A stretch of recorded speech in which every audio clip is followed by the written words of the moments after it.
Untuk mengetahui lebih lanjut berkaitan dengan bioteknologi, jangan lupa subscribe dan like Cikgu Siti Geografi Channel.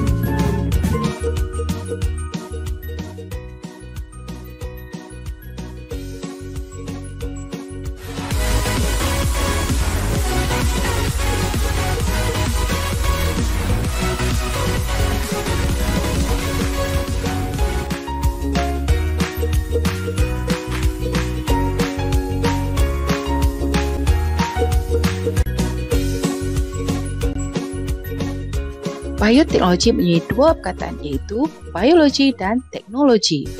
Menurut Organisasi Inovasi Bioteknologi, bioteknologi merupakan teknologi berdasarkan biologi. Bioteknologi memanfaatkan proses sel dan biomolekul untuk mengembangkan teknologi dan produk yang membantu meningkatkan kehidupan dan kesihatan.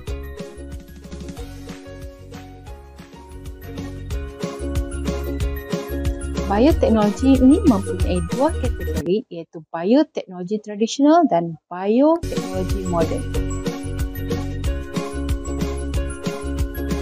Bioteknologi tradisional inilah ialah bioteknologi yang menggunakan mikroorganisma untuk membuat ataupun mengubah sesuatu produk makanan. Contohnya dalam proses membuat tempe, keju, wine, tapai, roti, kicap ataupun sos. Dalam proses penapaian ini, mikroorganisma digunakan untuk membuat atau mengubah produk atau makanan. Manakala dalam bioteknologi moden pula ialah bioteknologi yang melibatkan manipulasi gen dan tisu hidup untuk menghasilkan tisu yang baru. Contohnya, penggunaan tisu tumbuhan dari batang, daun ataupun kulit pokok ataupun umbut. Atau jika tisu haiwan pula, contohnya kulit ataupun tisu-tisu organ lain untuk menghasilkan tisu-tisu yang baru yang diubah sesuai secara genetik atau secara nanoteknologi untuk menghasilkan sifat-sifat tumbuhan yang dikehendaki. Contohnya, menjadikan buah itu lebih tahan dari penyakit, lebih tahan lama ataupun lebih manis.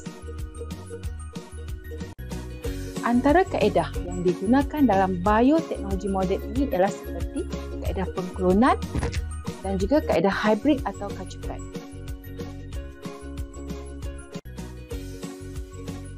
Bioteknologi telah lama digunakan dan dalam pelbagai bidang, antaranya bidang perubatan. Dalam bidang perubatan, bioteknologi digunakan untuk menghasilkan ubat-ubatan bagi menyembuh atau mencegah sesuatu penyakit. Contohnya penghasilan vaksin, antibiotik dan insulin. Contoh vaksin COVID-19. Bioteknologi juga banyak digunakan dalam bidang perindustrian, terutama sektor pembuatan. Contohnya dalam industri pemprosesan makanan seperti kicap, sos, makanan dalam tin, tempe dan juga dalam membuat roti. Contoh industri-industri lain juga yang mengaplikasikan bioteknologi ialah industri membuat bahan kimia. Contoh paling mudah dalam proses membuat sabun pencuci. Kemudian industri pulpa dan kertas, industri tekstil juga. Tetapi dalam video kali ini, cikgu lebih memberi tumpuan terhadap bioteknologi dalam bidang pertanian.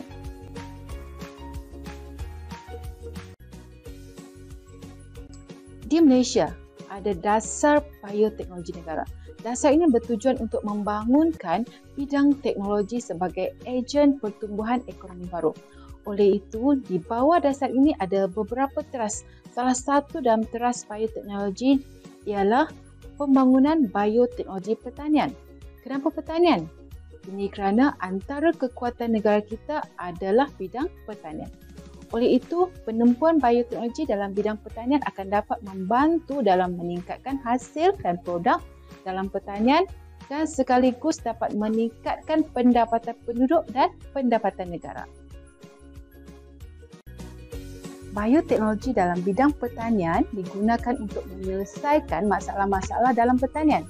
Contohnya, produktiviti rendah, tanaman tidak tahan kepada cuaca panas ataupun sejuk, buah tidak tahan penyakit ataupun cepat rosak dan sebagainya.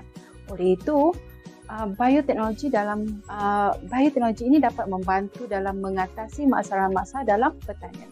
Oleh itu, dalam usaha-usaha penyelidikan ini, terdapat beberapa agensi yang membantu dalam melaksanakan penyelidikan, antaranya MARDI, SIRIM, Felda dan termasuklah juga institusi pendidikan seperti UKM, USN, UPM, UNIMAS, UMS juga.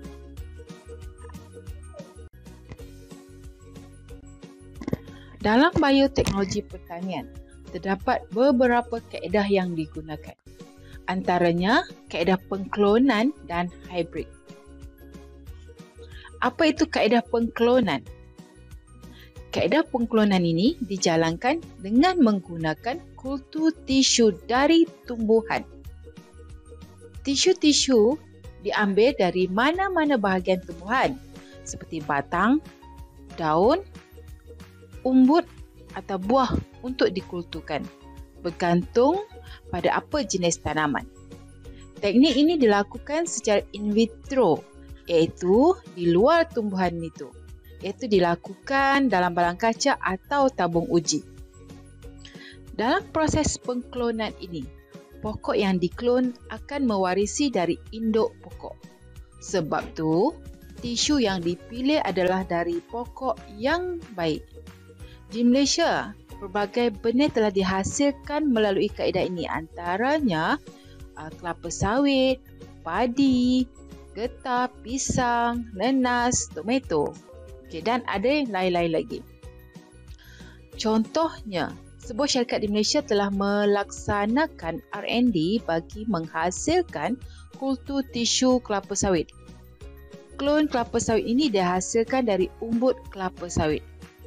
Kemudian dari umbut akan jadi kultur tisu kelapa sawit dan akan jadi anak pokok.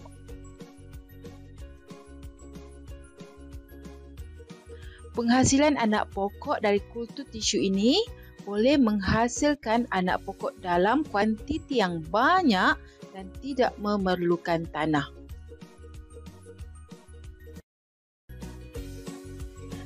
Selain kaedah pengklonan, kaedah lain yang digunakan ialah kaedah hybrid. Hybrid adalah kaedah pembiakan silang dua jenis atau spesies yang berbeza secara genetik. Hybrid juga kita panggil kacukan. Hybrid atau kacukan tumbuhan dilakukan melalui proses pendebungaan. Di mana debunga dari tumbuhan induk itu dipindahkan kepada pokok lain. Contohnya, debunga dari pokok jagung A akan diletakkan pada pokok B. Maka akan hasil jagung C, iaitu kacukan jagung A dengan jagung B yang dinamakan jagung C, iaitu jagung hybrid.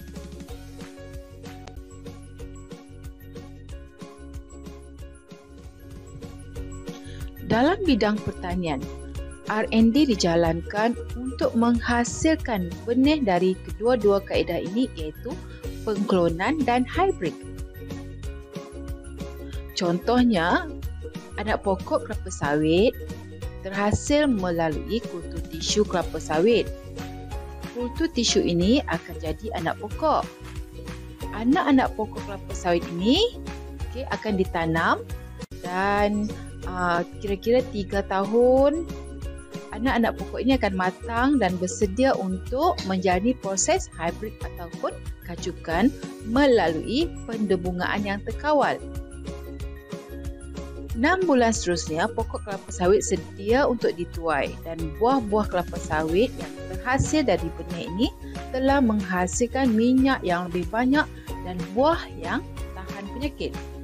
Contohnya di Malaysia kita ada benih sawit AA Hybrica 1S. Jadi dari contoh kelapa sawit ini didapati bahawa pokok yang dihasilkan dari kutu tisu ini cepat matang dan buah yang dihasilkan dari hybrid pula lebih banyak mengeluarkan hasil. Begitu juga padi, nanas, durian. Okey, sekarang banyak sudah benih-benih hybrid untuk pelbagai tanaman telah dihasilkan, termasuk jugalah pokok bunga. Contohnya orkid, bunga kertas, bunga raya, petunia dan juga ros telah banyak dihybridkan. Pokok-pokok bunga hybrid ini didapati lebih tahan penyakit, tahan cuaca, lebih subur dan lebih banyak bunga. Okey, dan bunga pun lebih cantik.